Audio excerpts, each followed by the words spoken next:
Good evening. Some supporters of a jailed county clerk moved their protest today to northern Kentucky outside of the home of the federal judge who put her behind bars.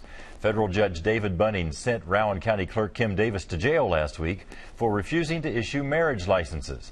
Today, her attorneys filed an emergency motion asking Governor Beshear to accommodate Davis's religious conviction and not compel her to issue licenses to same-sex couples.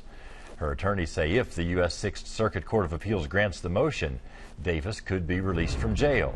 Garrett Weimer has the latest on the protests, first on Fox. Ever since Kim Davis was taken into custody, we've seen signs from her supporters calling Judge David Bunning a tyrant. Today, they brought that message to his home here in northern Kentucky. The group showed up around 2 o'clock in the afternoon. I counted as many as a few dozen, and they spent hours out in the heat. Pray for Judge David Bunning to repent. Protesters passed out literature calling for Judge Bunning to repent and let Kim Davis out of jail. They say they want his neighbors to pray for him. Then protesters gathered outside his home, holding signs and singing. There have been several rallies for Kim Davis in recent days. Organizers say their work is not done while Davis remains in jail. Kim Davis is unlawfully being held in jail right now and being prevented from doing her job.